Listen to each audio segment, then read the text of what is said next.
semelhante a um homem, se esvaziou, servo tornou, e a si mesmo se humilhou,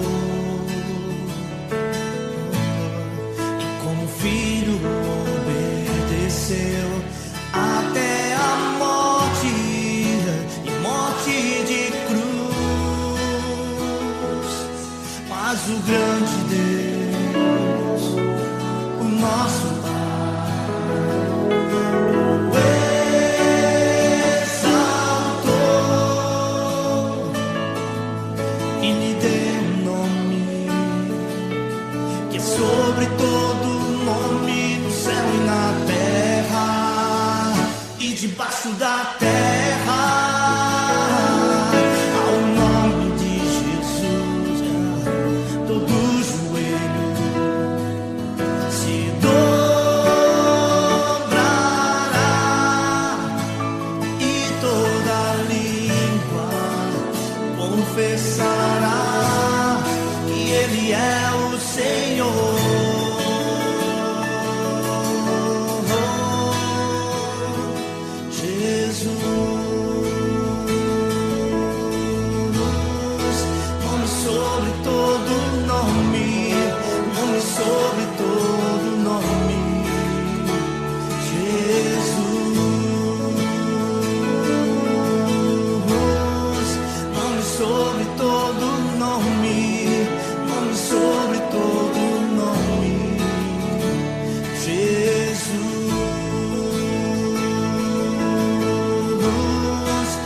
Sobre todo nome, nome sobre todo nome, Jesus, Jesus.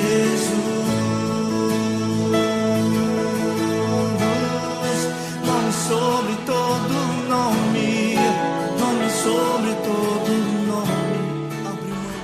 Graça e paz, meus irmãos e irmãs. Eu quero desejar que nesta manhã de domingo a bênção de Deus seja sobre a sua vida, sobre a sua casa, todos vocês que estão nos assistindo, que o grande amor de Deus, o nosso Pai, guarde o seu e o meu, os nossos corações em Cristo Jesus. Com alegria, queremos compartilhar com vocês a palavra do Senhor, lendo o texto de Gálatas, o capítulo de número 1, versículo de número 9, que assim nos diz: qualquer pessoa que vos pregar um evangelho diferente daquele que já recebestes, seja considerado maldito. Em algumas traduções diz anátema.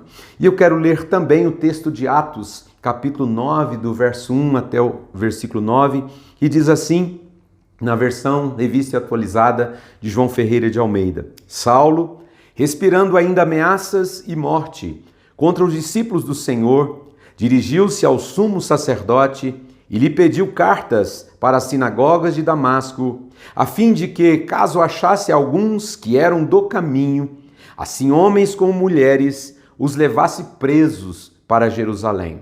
Seguindo ele estrada fora, ao aproximar-se de Damasco, subitamente uma luz do céu brilhou ao seu redor, e caindo por terra, ouviu uma voz que lhe dizia: Saulo, Saulo, por que me persegues?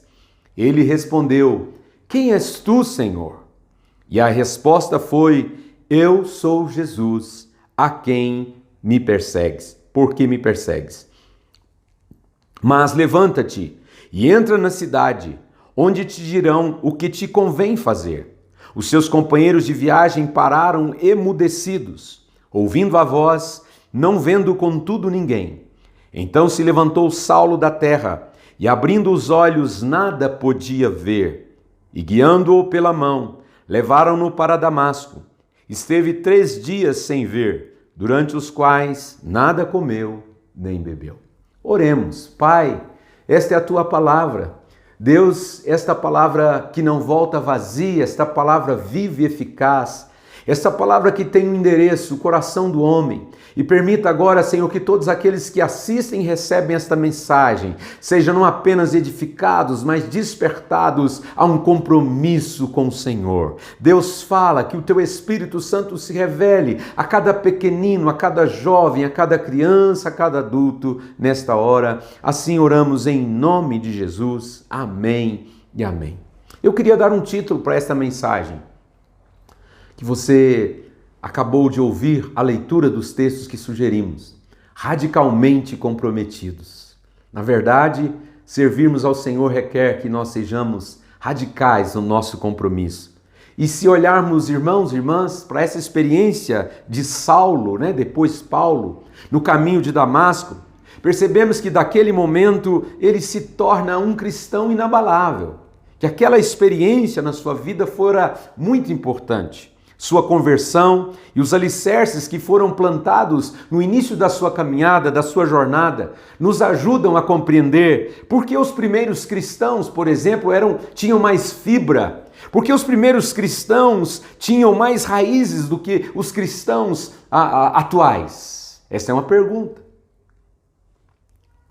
As circunstâncias da conversão de Paulo e os fundamentos que ele recebeu, essas bases fizeram de Paulo um homem de conversão improvável. E agora ele se transforma num cristão radicalmente comprometido. Esse é o desafio de respondermos à palavra do Senhor. Este é o grande desafio para nós respondermos ao convite do Senhor Jesus. Saulo, diz a palavra, que ele tem um encontro pessoal com Jesus Cristo. Irmãos, não fora uma experiência com uma doutrina, por exemplo, do judaísmo. Não fora uma experiência de Saulo e depois Paulo com uma religião, com uma seita como dos saduceus ou dos fariseus. Não, ele não se encontra com uma religião. Saulo não se encontra com uma doutrina, mas ele se encontra com uma pessoa que o conhecia muito bem, que o conhecia a ponto de chamá-lo pelo seu nome. Ele se encontra com uma pessoa que tinha um plano desenhado para a sua vida. Glória a Deus! Eu fico olhando nos dias em que vivemos, quantas pessoas se convertem hoje, mas não levam, por exemplo, a sério uma vida de relacionamento, de intimidade com Deus. Quantas pessoas não estão levando a sério este compromisso tão importante? Pessoas que não são estimuladas, por exemplo, a viver uma vida de oração, não são estimuladas, não são despertadas a um encontro com Deus por meio da sua palavra. E por isso, quantas pessoas adoecidas, quantas pessoas enfermas espiritualmente. Mas este homem, Saulo, agora Paulo, teve um encontro pessoal com Jesus Cristo. Não se encontrou com nenhuma doutrina. Não se encontrou com fariseus, com escribas, com saduceus. Não, ele se encontrou com o Senhor. Ele se encontrou com alguém que o conhecia, que o chamava pelo nome, que o chamou pelo nome. Então, nós queremos que você entenda nesta leitura que nós fizemos aqui, que nós tenhamos aqui alguns aprendizados de Saulo, de Paulo, após a sua conversão. E de imediato, depois que este homem tem um encontro com Jesus, com a pessoa de alguém que queria se relacionar com ele intencionalmente, Saulo aprendeu a orar. Que coisa linda! Logo após a sua conversão, o texto diz que por 3 dias depois do encontro dele com o Senhor Jesus, ele se manteve em jejum, em oração. E essas práticas, irmãos, nunca se apartaram da vida dele. Nunca se distanciaram dele. Porque Paulo sabia que aquela luz que apareceu para ele no caminho, aquela voz que ele havia ouvido, não era uma coisa, uma força, mas uma pessoa divina, uma pessoa buscando se relacionar com ele, Jesus Cristo. Jesus, ele quer se relacionar conosco. Ele diz assim: todo o que pede recebe, todo o que busca encontra, e quem bate a porta se abre. Que aprendizado temos, irmãos, da vida de Paulo, logo no início da sua conversão. Ele aprendeu a orar. Quantos cristãos estão desistindo de orar? Quantos cristãos estão tão adormecidos que já não oram mais, que não tem mais aquele vigor, aquele fervor. Enquanto lá na frente, quando Paulo escreve a carta aos Romanos, ele diz para nós sermos pacientes na tribulação, mas ele também diz para nós sermos perseverantes na oração, para nós sermos fervorosos de espírito, servindo ao Senhor. Então a primeira coisa que ele aprende depois do encontro pessoal com Jesus, ele aprende a orar. Que o Senhor nos desperte, para que nesses tempos tão difíceis que nós vivemos, nós possamos orar com mais intensidade, nós possamos orar mais, manhã, meio-dia, tarde, noite, às madrugadas. A Bíblia diz: orai sem cessar. O Senhor diz: clama a mim, responder-te-ei, anunciar-te-ei coisas grandes e firmes que não sabes. E a segunda grande verdade que fez deste homem, Paulo, um cristão inabalável, foi que ele teve uma revelação do senhorio de Cristo. Ainda sem entender, ele teve uma reação muito interessante. Ele não estava entendendo ainda muitas coisas, mas ele pôde reconhecer e confessar o senhorio de Jesus Cristo ao dizer: quem és tu, Senhor? Então, admitir que Jesus é o Senhor significava para Paulo e para os cristãos da sua época assumir uma condição de servos, assumir uma condição de escravos. E o direito de um escravo é apenas obedecer. Então, quando Paulo se encontra com o Senhor, ouve a sua voz, tem uma experiência, eu diria, sobrenatural, uma luz intensa brilhou naquele caminho. O Senhor fala com ele reconhece, ele tem uma divina revelação de que Jesus é o Senhor, a ponto dele dizer: quem és tu, Senhor? Quem és tu, Senhor? E agora há uma nova condição sobre a vida dele: ser escravo de Cristo.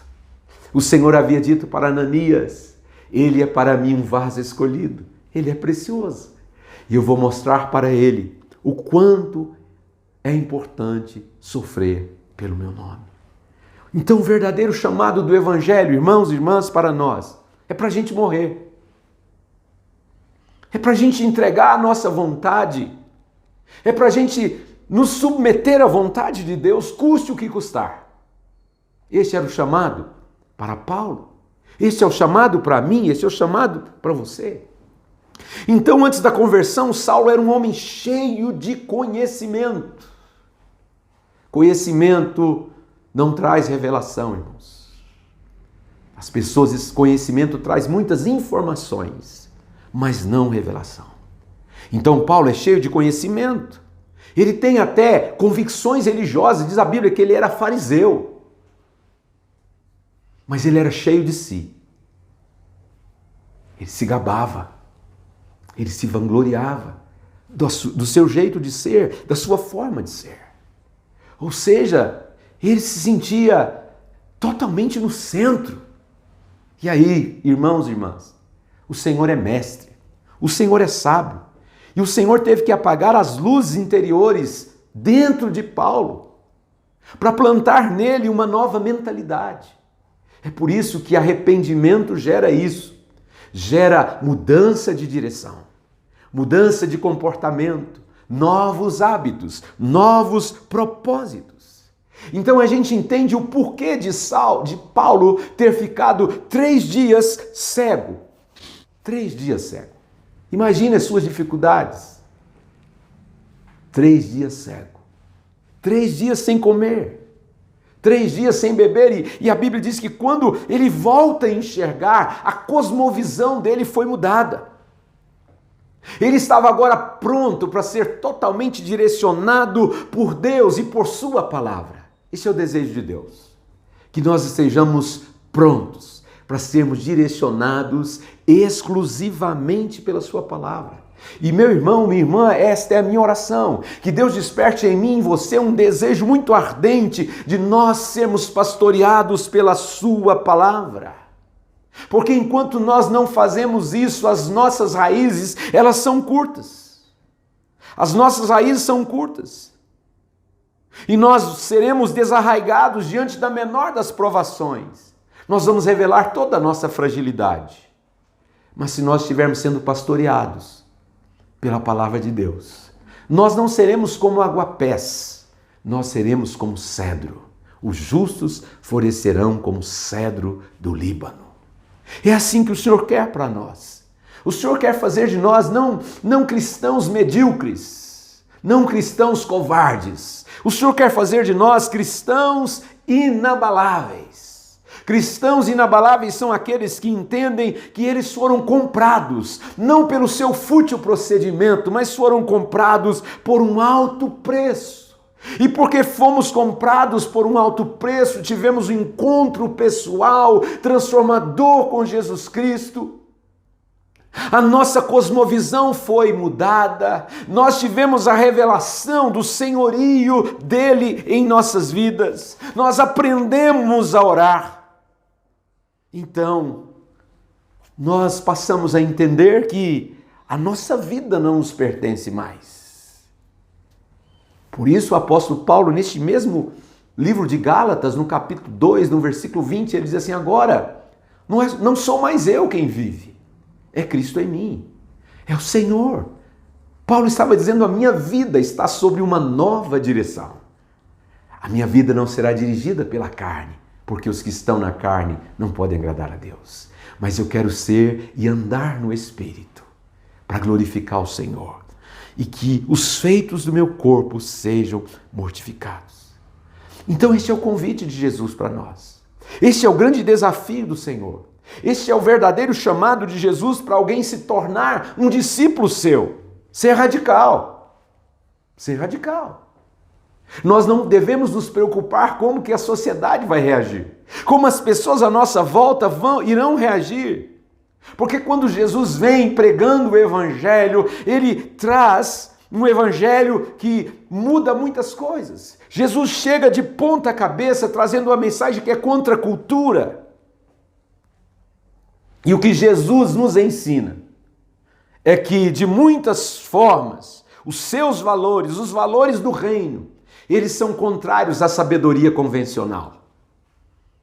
Por isso a palavra de Deus diz assim que a sabedoria de Deus é uma loucura para quem se perde. Não entende. Porque não tem como ler as coisas do Espírito de forma racional, de forma carnal. O homem natural vê essas coisas, mas não entende disso. Essas coisas precisam serem lidas de forma espiritual. Então a mensagem do reino é uma contracultura, é uma mensagem que vai contra toda a sabedoria convencional, é uma mensagem que vai quebrar paradigmas, é uma mensagem que vai mexer com as pessoas, porque no reino é grande quem primeiro se humilha. É maior aquele que se torna servo. É uma contracultura. É diferente. Então o chamado de Jesus é tão sublime, amados irmãos, que lá no Evangelho de Marcos, no capítulo 8, no versículo 34, Jesus diz assim: se alguém quer vir após mim. Olha o chamado. Ele está dizendo: se alguém quer me servir, se alguém quer caminhar comigo, a primeira coisa que ele diz é: negue-se a si mesmo. Caminhar com Deus transmite para nós a ideia de viver uma vida de sacrifício. E quando Jesus diz assim: se alguém quer vir após mim, negue-se a si mesmo, ele está dizendo que haja em você o sacrifício do ego. Ou seja, morrer para os seus gostos, morrer para as suas predileções, morrer para as suas opiniões. Porque o coração do homem faz planos, mas a resposta certa e correta vem do Senhor. Morrer para as nossas preferências e vontades. Morrer para o mundo. Morrer para a aprovação ou censura do mundo. Queridos, nós não temos que viver debaixo do temor dos homens. Ficarmos preocupados com a opinião pública. Não. Ficarmos preocupados se os homens irão aprovar ou não o nosso procedimento, o nosso comportamento. Quando Jesus disse negue-se a si mesmo, ele está dizendo morra para aprovação e censura até mesmo dos seus irmãos, da sua família, dos seus amigos. Porque, irmãos, importa-nos agradar a Deus e não aos homens. Então, quando Jesus diz, negue-se a si mesmo, olhando para a vida de Paulo, a gente sabe o quanto esse homem decidiu muito cedo na sua carreira, na sua caminhada, a tão somente ser aprovado por Deus. E eu quero desafiar você, para que o seu desejo, o desejo do seu coração seja tão somente ser aprovado por Deus. E na carta que Paulo escreve aos Filipenses, ele diz assim, eu só quero ter a Cristo, eu só quero ser achado nele, eu só quero a sublimidade de Cristo, isso me é muito maior, mais excelente. E diante dessa sublimidade, deste conhecer a Cristo, ser achado nele, ter a minha vida entregue a ele, as demais coisas para mim são refúgio, não prestam, não servem. Paulo estava morrendo para suas vontades, para os seus gostos. Então Jesus disse, se alguém quer vir após mim, viva o sacrifício do ego, negue-se a si mesmo. Mas ele diz, se alguém quer vir após mim, tome a sua cruz. Ele está falando do sacrifício da sua própria vida. Eu não vou viver mais para mim mesmo. Eu gosto muito de uma canção de Asaf Borba, que ele diz, não viver para mim mesmo eu preciso aprender. E isso só será possível quanto mais eu te conhecer, quanto mais nós conhecemos ao Senhor. Nós buscamos não viver tanto para nós mesmos, mas viver para Ele e para a glória dEle. Então Jesus vai dizer, negue-se a si mesmo, sacrifício do ego. Jesus vai dizer, tome a sua cruz, sacrifício da própria vida. E aí Jesus vai dizer assim, e siga-me, e siga-me. Ou seja, o sacrifício da direção. Quem segue está atrás de quem está na frente. Quem segue, não é quem segue que determina a direção. Não é o seguidor que determina a direção. Mas o seguidor segue atrás daquele que está à frente. E quem está à frente é que está determinando os seus passos. E é isso que nós queremos. Que o Senhor esteja tão presente em nós. Que Ele seja tanto o centro da nossa vida. Que Ele nos conduza. Que Ele nos conduza em vitória. E o texto também nos fala de algo tremendo nesta fala de Jesus no Evangelho de Marcos. Ele diz assim, quem quiser salvar a sua vida. Quem quiser salvar a sua vida, perdê-la. Que palavra, irmãos. Que desafio. Quem quiser salvar a sua vida, perdê-la. O que Jesus está nos ensinando é que a minha vida, a sua vida estará sob uma nova direção. Estamos mudando de Senhor. Não é o diabo que vai nos conduzir. Não é o pai da mentira que vai nos conduzir. Mas quem vai nos conduzir é aquele que é o caminho, que é a verdade e que é a vida. Aquele que é o mediador entre Deus e os homens. Então quem quiser salvar a sua vida, perdê-la. E ao entregar a nossa vida àquele que é maior do que nós, a Bíblia diz que realmente nós encontramos a vida. Então lá em Mateus capítulo 13, Jesus nos conta de uma parábola em que alguém encontrou um tesouro escondido no campo. E ele vende, ele abandona tudo, ele se entrega àquela nova experiência que ele tem. Foi isso que aconteceu com o apóstolo Paulo. Ele caiu de um cavalo no caminho de Damasco. Uma luz forte brilhou. Ali o Senhor quebrou os grilhões na sua vida. Ali o Senhor quebrou todo o seu orgulho. Ele foi à lona, ele foi ao chão. E quando ele vai à lona e vai ao chão, ele está entendendo o que está acontecendo. Jesus se apresenta a ele. E ele tem a revelação do senhorio de Cristo para ponto de dizer, quem és tu, Senhor? Ele podia reclamar dizendo, o que aconteceu? Quem está aqui? Quem é? Não. Ele diz, quem és tu, Senhor? Ele já sabe agora que está ouvindo uma voz. Ele sabe que ele fora vencido por alguém que é muito maior. E agora a sua resposta tão somente precisa ser uma rendição, uma entrega total. E ele vai viver, se você continuar lendo a história de Paulo, em Atos, em Romanos, 1 Coríntios, 2 Coríntios, em Éfeso, em Gálatas, em Filipenses, em Colossenses, em Tessalonicenses, você vai ver a história de um verdadeiro mártir, que não buscou mais interesses pessoais. Ao contrário, ele dizia, eu estou pronto até a morrer por este evangelho. Eu estou pronto. O que eu quero é completar a carreira. Eu estou pronto, eu quero cumprir o meu ministério. Eu estou pronto, eu não quero holofotes sobre mim. Quando Paulo caiu no chão, todos os holofotes. Se você ver num determinado momento, ele descreve quem ele era, fariseu, circuncidado ao 8º dia. Ele vai falar de todos os títulos, todas as condecorações. Mas quando ele cai, quando ele vai à lona, quando ele vai ao chão, todas essas coisas não têm mais nenhum valor para ele. Quando nós nos humilhamos, a Bíblia diz assim que a humildade precede a honra. A Bíblia diz que quem é orgulhoso, Deus vai abater. Quem é soberbo, Deus vai abater. Quem gosta de ostentação, de se gabar, Deus vai abater. Quem está cheio de vanglória, cheio de si, cheio de autoconfiança, o Senhor vai abater. Para que este homem, uma vez abatido do seu orgulho, da sua soberba, possa dizer, Senhor, hoje eu tenho revelação de quem Tu és. Eu aceito o Teu senhorio na minha vida. Eu não vou viver mais segundo o conselho dos homens. Eu não vou viver segundo a minha vontade. Eu vou viver segundo a boa, perfeita e agradável vontade de Deus. Então, queridos, ser um cristão inabalável faz com que nós sejamos constrangidos.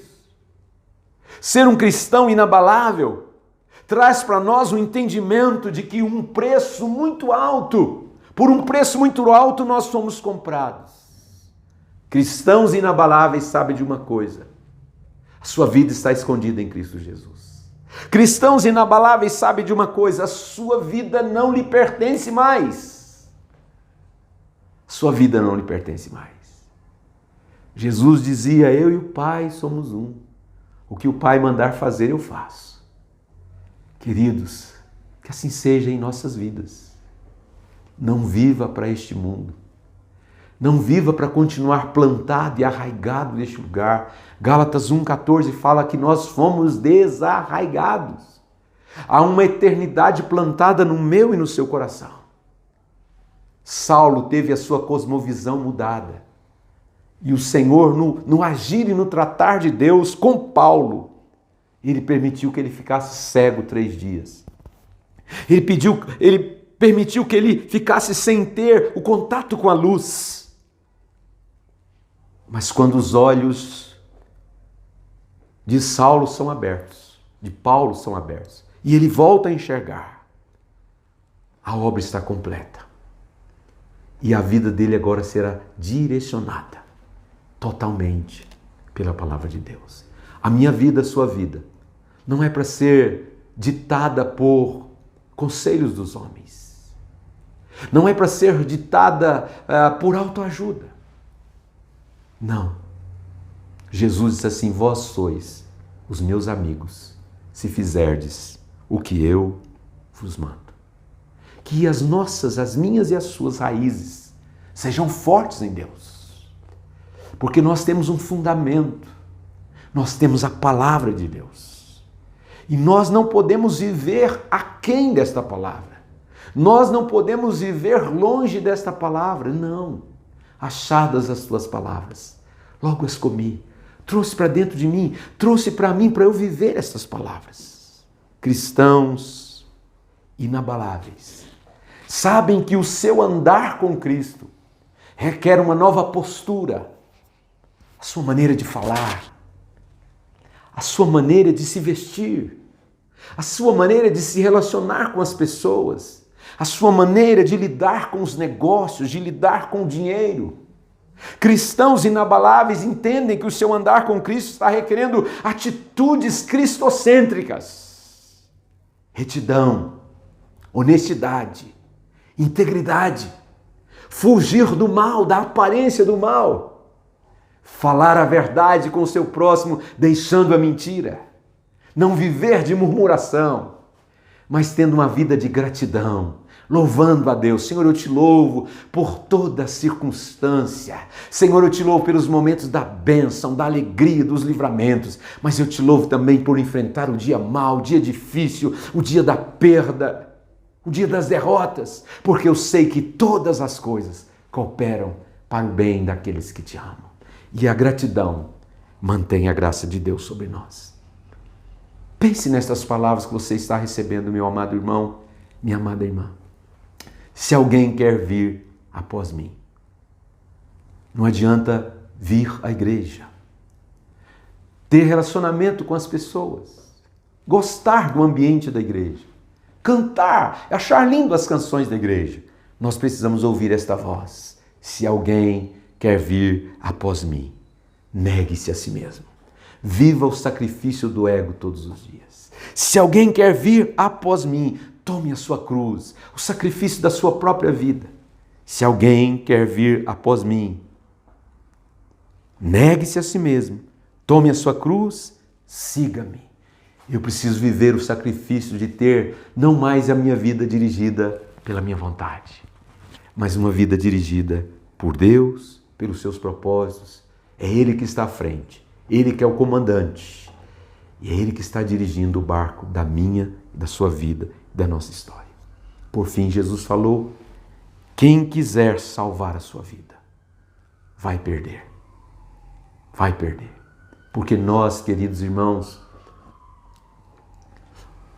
o nosso pensamento não está no dinheiro. O nosso pensamento não está no prêmio que o mundo apresenta, as coroas, as glórias que o mundo apresenta. A Bíblia diz que aqui não é o nosso lugar. A nossa cidade é a Nova Jerusalém. O nosso lugar é o céu, a eternidade. Então o Senhor diz: não fiquem apegados às coisas, a bens, ao que é material. Mas muitas vezes nós estamos tão apegados naquilo que é material e nós não conseguimos nos apegar ao que é espiritual. Então o mesmo apóstolo Paulo, ele vai dizer: portanto, eu vos recomendo que vocês busquem as coisas lá do alto onde Cristo está. Eu recomendo que vocês pensem nas coisas do alto. É do alto que vem socorro. Eu leio lá no livro de Jó, uma palavra que eu sempre cito durante o tempo que prego. No capítulo 16 de Jó, ele falou algo muito importante. Um homem que vivia tão atribulado, passando por lutas, passando por dificuldades e adversidades. No capítulo 16 de Jó, no versículo 19, ele diz assim: já agora, saibam que a minha testemunha está nos céus. Ou seja, é do céu que vem socorro. É do alto que vem graça para a minha vida. É do Senhor que vem bênção. Então ele diz: a minha testemunha está no céu e nas alturas está quem advoga a minha causa. Então é o Senhor que nos guiará continuamente. É o Senhor que fartará a nossa alma. É o Senhor que nos guiará às águas tranquilas, vai refrigerar a nossa alma. É o Senhor que vai nos conduzir pelo caminho eterno. Então Jó disse: a minha testemunha está no céu, nas alturas está quem advoga a minha causa. Você está passando por sofrimentos, por lutas, por abusos verbais, físicos, abuso religioso. Saiba de uma coisa: a sua testemunha está no céu. E se você tem uma causa tão difícil para ser resolvida, o mesmo texto diz que nas alturas está quem advoga a minha causa. É muito bom servir a Deus. É muito bom saber da sua palavra. Mas nós não podemos nos esquecer que o nosso chamado é para que nós sejamos radicalmente comprometidos. Esse é o tema da mensagem nesta manhã de domingo. Que o Senhor te guarde. Que o Senhor abençoe a sua vida de tal maneira que você não apenas seja um membro da igreja ou estou ligado a uma organização religiosa. Não. Que você seja alguém radical. Que as pessoas saibam que você está tão apegado ao Senhor e que nada pode te demover deste lugar. Por isso Paulo diz: eu só quero ter a Cristo, ser achado nele. Não importa o que as pessoas estão pensando ou irão pensar. Eu não preciso e não quero a aprovação ou passar pela censura dos homens. Eu quero ser aprovado. E quero ser aprovado tão somente pelo meu Deus. Porque a minha vida não me pertence mais. A minha vida é dele. Portanto, por ele, para ele, são todas as coisas. Que o Senhor guarde a sua vida. Que você, nesta manhã que está ouvindo esta palavra, tenha o seu coração inclinado para dizer: Senhor, estou inclinado para te obedecer. Eu estou inclinado, Deus, para viver esta realidade nessa dimensão. Um servo, um escravo, que quer tão somente obedecer. Que o Senhor te abençoe nesta nova semana, os seus desafios, que onde você estiver, você se revele como alguém que está totalmente e radicalmente comprometido com Cristo Jesus. Eu quero orar, declarando bênção de Deus sobre a sua vida. Eu quero orar pedindo que o Senhor te visite, que o Senhor te renove. Eu quero orar pedindo que o Senhor traga ao seu coração esta revelação de novo do senhorio dele. Eu quero orar para que o Senhor te desperte, para que ele te levante do pó, das cinzas, do monturo, da decepção, da frustração, que ele te ponha de pé, que você assuma este compromisso de andar com ele, de ter novas atitudes e de ter um coração radicalmente comprometido com ele. Oremos. Pai, o Senhor é o Todo-Poderoso e eu quero te louvar por esta palavra que não é do Ezequiel, não é da igreja, é a palavra do Senhor.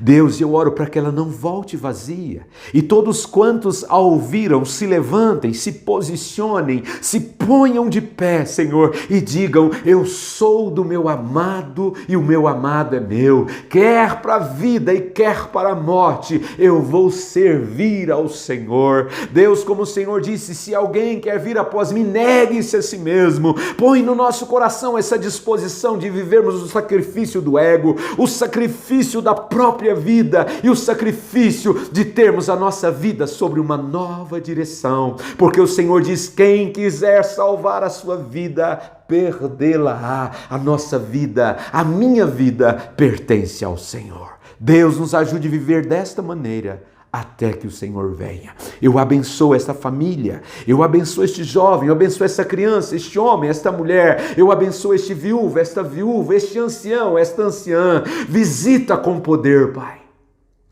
Senhor, nós não queremos viver para nós mesmos, não queremos viver para os prazeres efêmeros, transitórios, passageiros dessa vida, mas queremos viver para a glória de Deus. Assim oramos e abençoamos o teu povo em nome de Jesus. Que o amor de Deus, o Pai, que a graça maravilhosa de Jesus, o seu Filho, que as doces e suaves consolações do amado Espírito Santo esteja com você, meu irmão, esteja com você, minha irmã, para você viver radicalmente comprometido com o Senhor, hoje e para todo sempre. Amém, amém e amém.